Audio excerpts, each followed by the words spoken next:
we'll get started. So the first thing that you want to do is fully saturate the hair.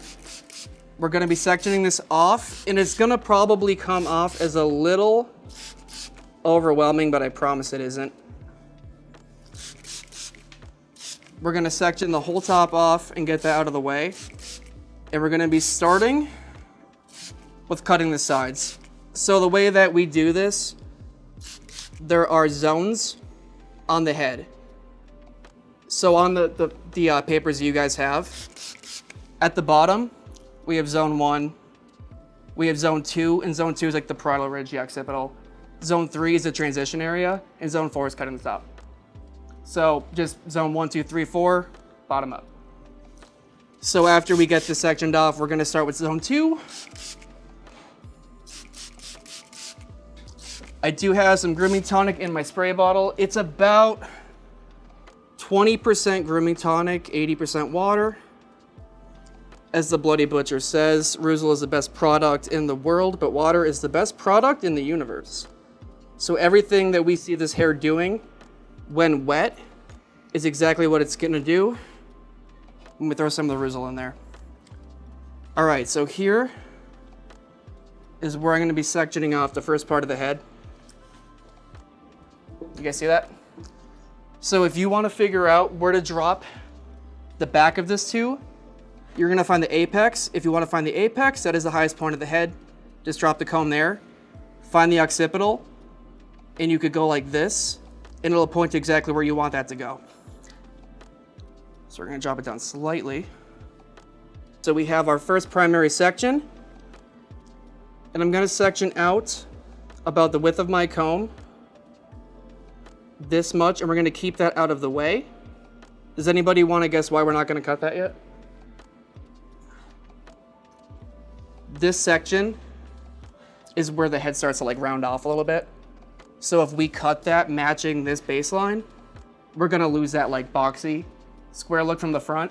So we're gonna use the vertical sections and we're gonna angle that part into it. You know what I mean? So the first thing we're gonna do is establish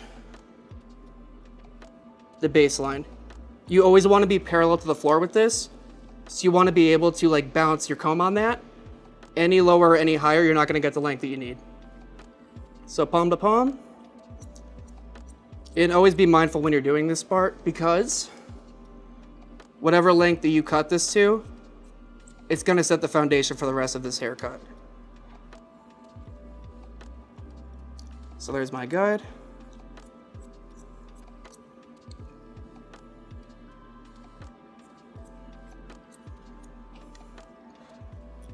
Always be mindful of body positioning. So you kind of want to treat the apex of the head kind of like your pivot point. So I want the center of my chest to always be angled with the apex. Any questions so far? Shibuya. So we're gonna check here. So I'm just going to go through to the next side, and I'm just gonna do the same thing.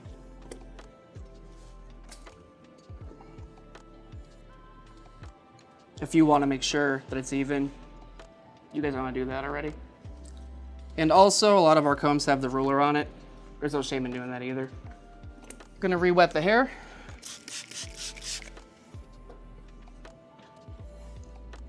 And this is where we're gonna start to do that diagonal graduation. Does anybody know why we're gonna use diagonal sectioning? What would that create in the hair? Length. So if we're going to, if we just went like this with our baseline and matched it, we're gonna be cutting all of this. But if we angle it, we'll be cutting less hair. So now I'll be able to work, let me see, this section into the vertical sectioning. Can you see where I'm at? And also, if you do that, like if you section the front out, That's a really good way to, like, if you want to do fenders on a haircut,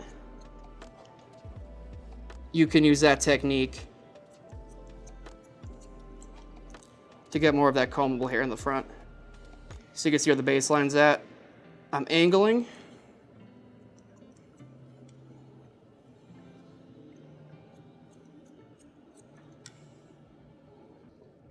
And I admittedly was not a very confident person with shear cutting. But with these techniques, it's become a lot easier. I know sections might look overwhelming, but once you start applying it, it makes a lot of sense. See the guide?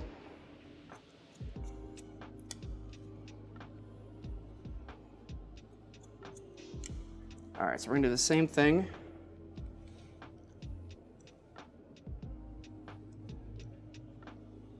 On the other side of the head. But see the movement that we're getting out of that? Just how we're cutting it in a way to where we still get to keep all this. Elvis hair.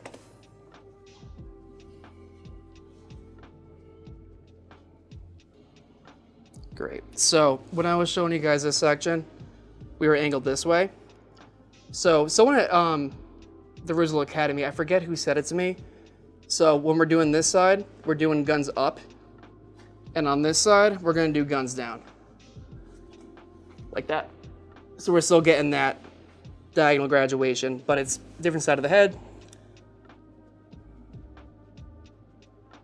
So you can see the baseline in there. So we're just gonna angle.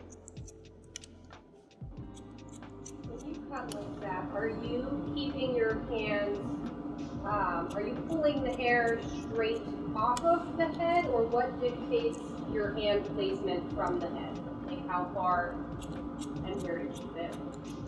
So what I'm doing, I'm kind of, we know where the baseline is that we created, right? So the top sections of my fingers are going into that guideline, but I'm starting to let it fall out slightly near the tips of my fingers, just because if we cut all of that hair, we're not gonna have room to kind of go through and refine it. Like right now, I'm just kind of doing the sketch. So after we do the sketch, we can go back in and kind of refine it, but I wanna leave more hair because we could always cut more, we can't grow it back. You know what I mean? Good question. So you can see the guide, and I'm kind of pulling slightly to just remove these bottoms.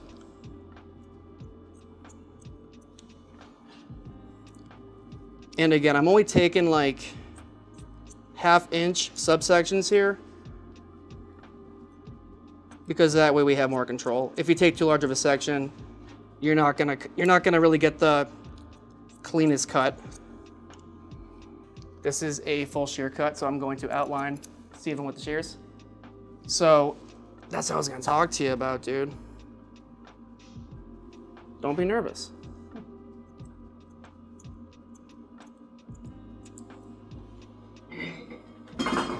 Whoa.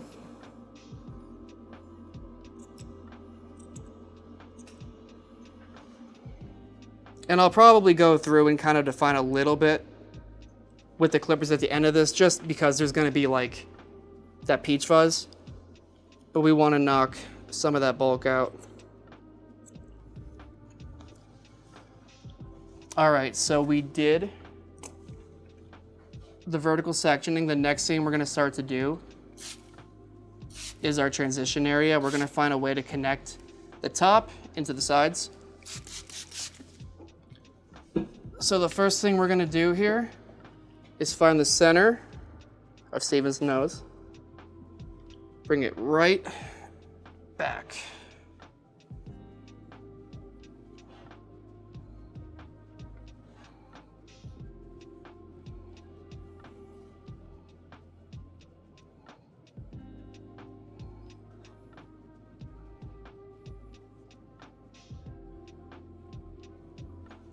And now I want to clip out the front section. So I'm gonna go from the recession to the apex in a triangle shape. Burtis calls it the Tinder triangle because no one is taking a Tinder profile picture from this side like we always do with haircut photos of a Tinder triangle. This is the section that he's gonna be looking at all day. So the Tinder triangle is gonna be clipped out for a little bit later. All right, so what we pretty much did after we did the baseline, we did all the vertical sectioning. We're letting a lot of this hair fall down now from that top section that we did. So all we're gonna do is connect the longer hair into that shorter hair. And by taking sections, it just creates a little more control. But if you think about it, this entire haircut is a symmetrical haircut. Everything is even. So if you could figure out one half of the head, it's just the same sections on the other side. So like, don't get thrown off by all of the partings. So we have the apex, and we're gonna take a section right to the back of the ear, where the ear connects to the skull. We're gonna get that out of the way.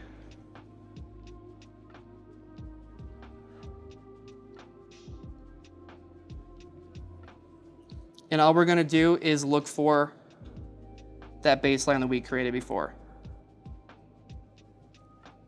So, can you see the baseline in there? So we're just connecting.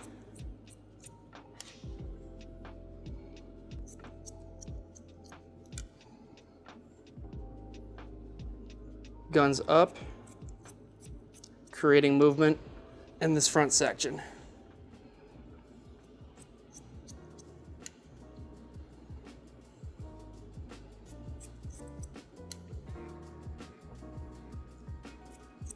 And that's why wherever we establish that baseline, it's why it's so important how much we decide to take off on that first snip, because it's going to dictate the rest of this haircut in terms of how much we're going to cut off from the top, everything else.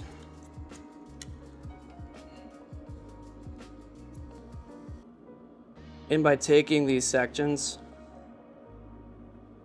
you're never really going to run into an issue where the crown sticks up. Because when we take that first section and we create that angle, it shows us exactly where like the round of the head kind of starts to drop off. So all of this hair is allowed to travel back, so you won't have it too short. You know what I mean? Because it's all coming all the way down here now.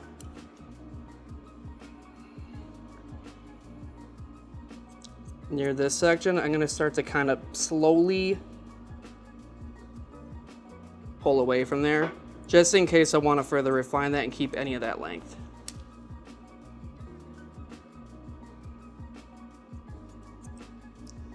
Sick. So now we're going to get into the Tinder triangle. I'm just going to work on the one side.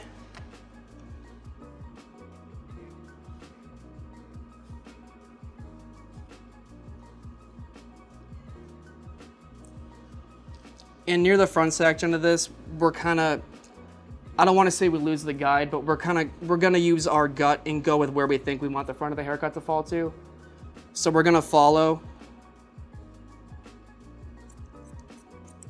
We're going to connect that section, but as we get over near this, we're going to kind of decide, also based off of what our patron wants, how much we're going to end up keeping or taking off.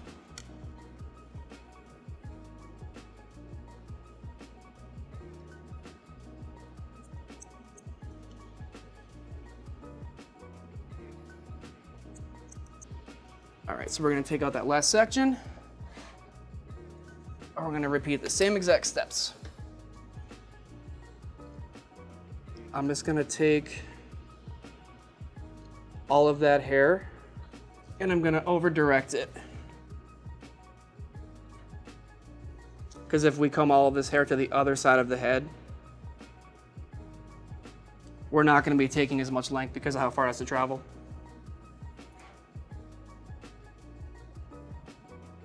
And also, if Steven's just living his best life when he's out and about, we don't have to worry about any of that overhang. Karen, I'm gonna show you on this side of the haircut quick what you were asking me before about, because even like when I started cutting hair up until pretty recently, if I wanted to take a vertical section from this side, I'm going like this. Is that what you're talking about? Oh yeah. Yeah, so this, right? The hair that we're getting here, is the same thing as just doing this. You know what I mean? We're just not overextending ourselves. So we can kind of comb it down like that. And we're gonna get the same thing. See what I mean? From this section into the front. Just to see what we want to keep and what we don't want to keep. So I'm gonna angle, soften up into here. Step over to the other side.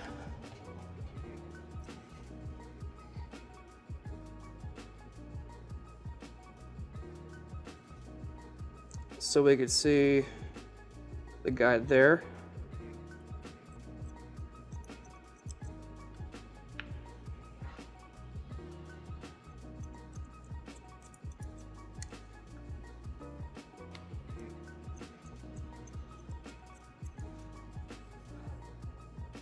And I feel pretty good about where that's fallen to, because when this is all traveling back, he still has a ton of length.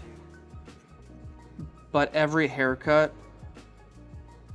is essentially based off of a flat top, right? So we have the box sides, and we really just change the angle of it, but this whole thing should have a square appearance. And from the side, you know, like with a flat top, we ride it off of the back of the head like a ramp. Same thing. So we're just connecting. But as I come up, I'm rounding.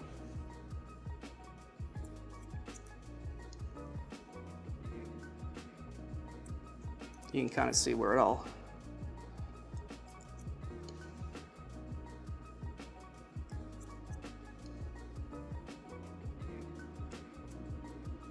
Is this making sense to you guys? Okay. So now what I'm gonna do, I'll just keep it right here. I'm gonna wet the hair down quick, but then we're gonna cross check from the back. We're gonna take sections this way. We can kind of expect a little bit of a point to be popping up because of the sections that we were taking and the over direction. But we're just gonna go through and even it out.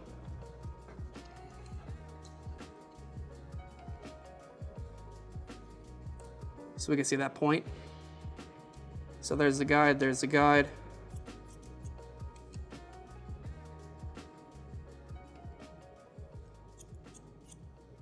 Typically for a Vanguard, I mean, Ruzel says to use the extreme hold mat. We could do that.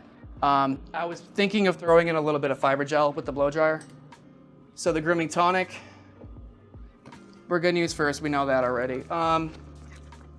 The spray grooming tonic is 30% lighter of a hold than the grooming tonic. So I might wanna give it a little bit of leeway. Yeah, we're gonna use the spray grooming tonic. Like I said, the spray grooming tonic is 30% lighter in hold than the grooming tonic. Our patron here wants a more natural finish. So we're gonna utilize a lighter hold with this, but it's still gonna help me with deciding how we're gonna go about styling it after we blow dry it.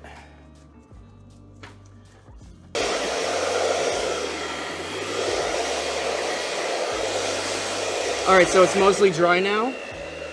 We're gonna start off, we always do the crown first because it'll stick up if you don't. So I'm at high heat, medium wind here.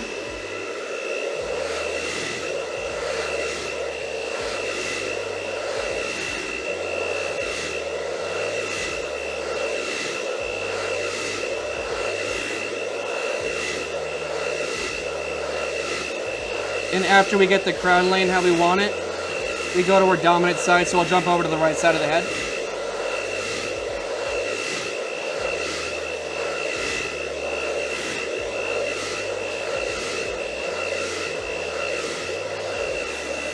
That's laying nice. We're gonna jump over. And I'm gonna switch which hand I'm holding this with right now. If you're on the right side of the head, you're gonna hold the blow dryer with the right side, and you'll switch on the left side. You'll hold the blow dryer with the left hand.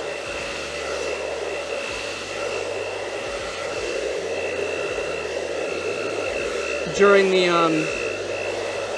haircut that Burtis was showing us, he said to give a good haircut, you need a blow dryer, but a good haircut doesn't need a blow dryer. And that made a lot of sense to me. I'm just gonna kind of take a quick middle parting, and as I pull up, I'm gonna tighten this when I twist the brush, so we can kind of straighten that hair out a little bit. And also, if you want to do like a jelly roll with this, you just kind of feed it in this way and let the air kind of cool off as it's sitting there, so you can get that travel on both sides. So I'm gonna switch to the cool setting on this. Does anyone know why?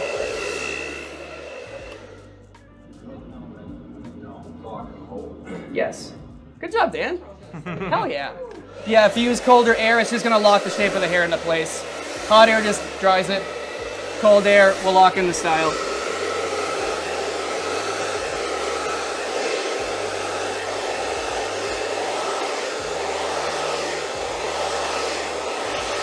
Dan, that was impressive, dude. And if we over direct,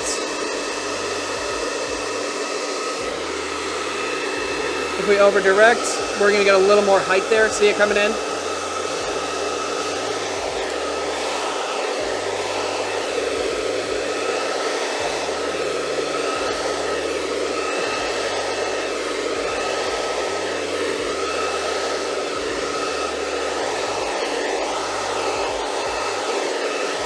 If you have him look down during the blow dry, like in the front section, you're just not gonna hurt your back as much trying to like shoot it up, because when he's looking down, you're letting gravity work for you. See what I mean? So now all we have to do, because the sketch is done, we're gonna go through and just define the haircut a little bit. Because as we could probably see down here, we're gonna have a little more length because we weren't able to get our hands down there. So by using the blending shears, we're gonna be able to do that. He has dark hair, so I'm using a white comb. Just a better contrast. If you use a dark comb, you're not gonna be able to see as much of it. So I'm seeing what is sticking out to me. We can see that. Just keeping the comb moving. You don't wanna go ever below the midpoint of the hair strand. So the blending shears do three things. They thin, they texturize, and they collapse the hair. So if you go too low, all you're gonna do is make little hairs, and it's not gonna cause anything besides the other hair laying above it, making it stick up. So I'm gonna go through and work the top sections here. And also you can go through with this and not fully close it, and just lightly. But you always want to texturize when the hair is dry. You're gonna cut the hair even when it's wet, but you're gonna get the best result from texturizing when the hair is dry. Burtis does, he calls it bloody knuckles. So there's no comb, and you're just gonna pull the hair up, and you're kind of gonna go through without taking like crazy sections or anything, and just break up what's going on in there. And you can kind of see why he calls it bloody knuckles.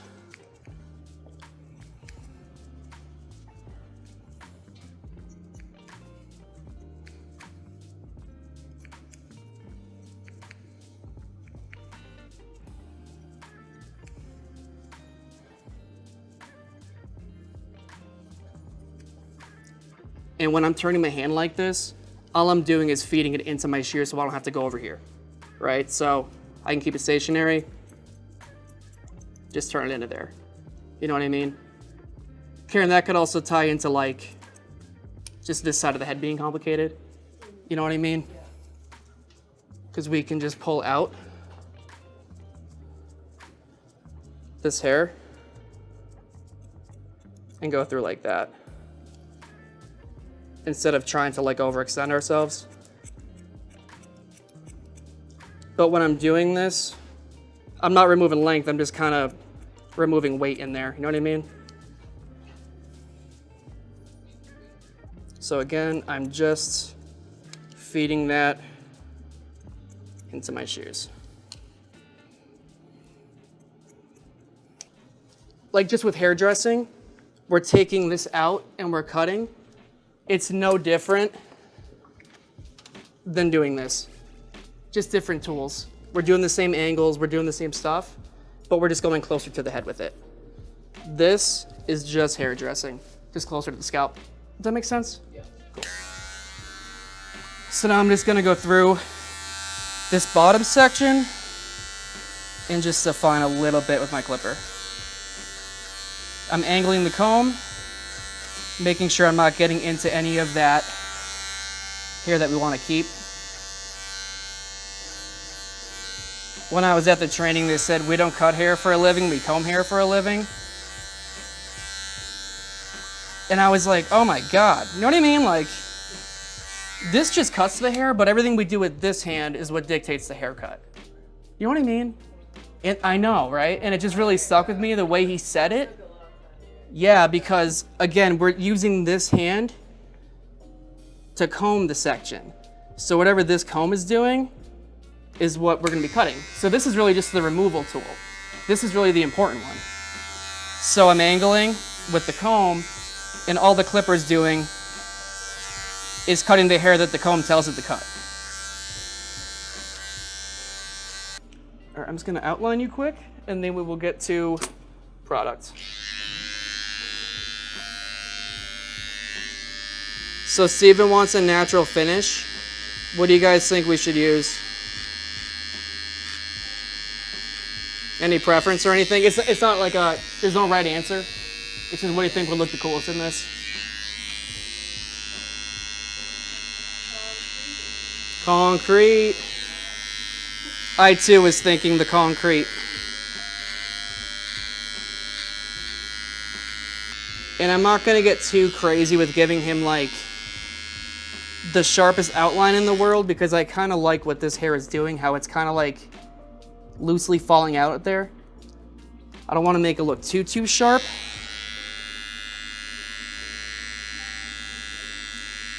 Because I'm just doing a really soft taper in the back section also. Their shop is actually known as the world's busiest barber shop. And it is actually impossible to get fired from there unless you do one thing. What do you think that one thing is that would get you fired? What was it? Blocking the neckline, you'll get fired. Anything else? They don't care. Never block the neckline. So again, the angle.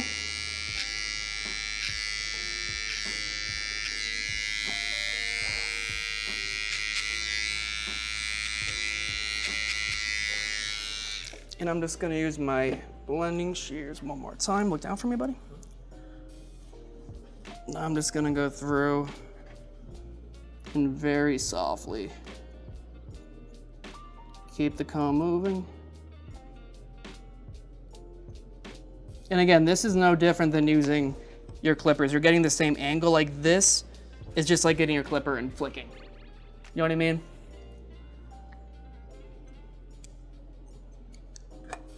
As you can tell, one of my favorite products, always take from the outside. You can always add more, so I'm gonna start with just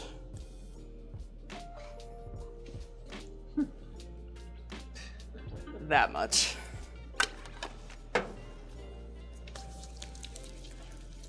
So you really wanna fully saturate. When I started doing this, I kinda just started beating the crap out of the top of the head, but go through and really work this product in.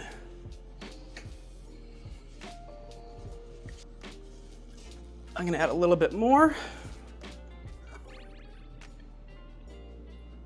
And also, if you wanna do like an oil-based pomade, but he doesn't really have the easiest time getting that out of his hair, you can coat the hair strand with a water-soluble pomade. and then put the oil base over that, because then that way the hair is going to be kind of protected with that more forgiving product and it'll wash out.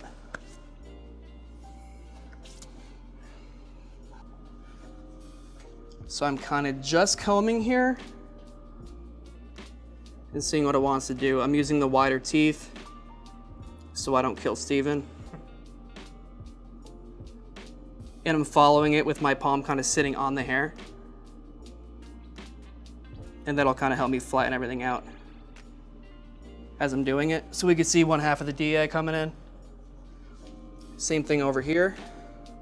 So I'm just gonna switch where my hand's going. I'm still going right behind the comb.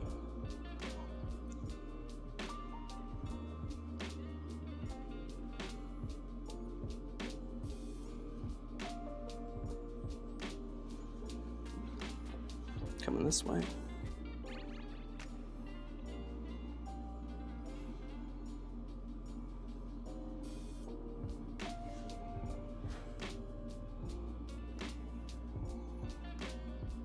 You can kind of go through like that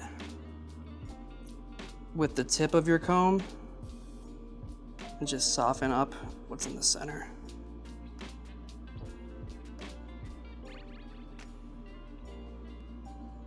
So I'm gonna comb the top again with the wide teeth, but I think I'm gonna break up the finish a little bit and use the pick for the finalized result. But see how sick that looks, like just having that extra length?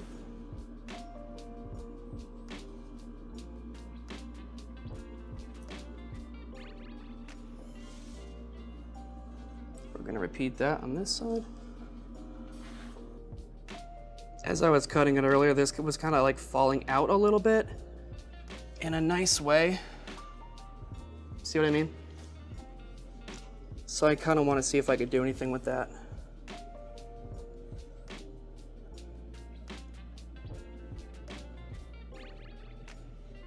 Right now I'm kind of just using the pick and pulling the hair a little over directed because it wants to go this way so it'll lay flatter. If I comb it this way, it's gonna kind of go against where it wants to go a little bit, resulting in a little more height.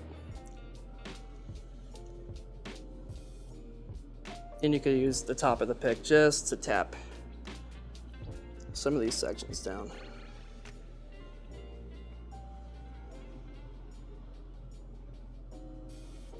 So usually at this point is where the haircut turns from like 45 minutes into an hour and a half. So I'm kind of just gonna pick my finish here.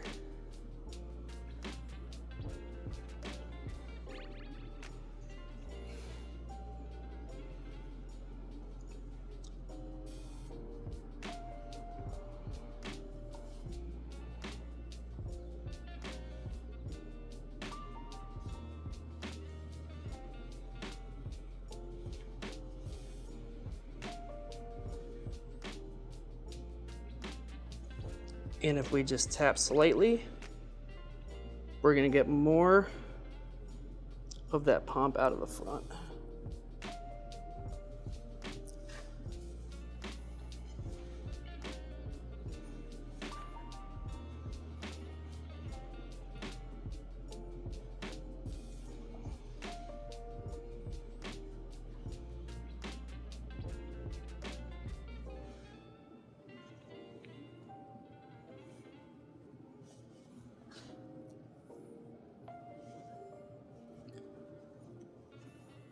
And I think I'm happy with that.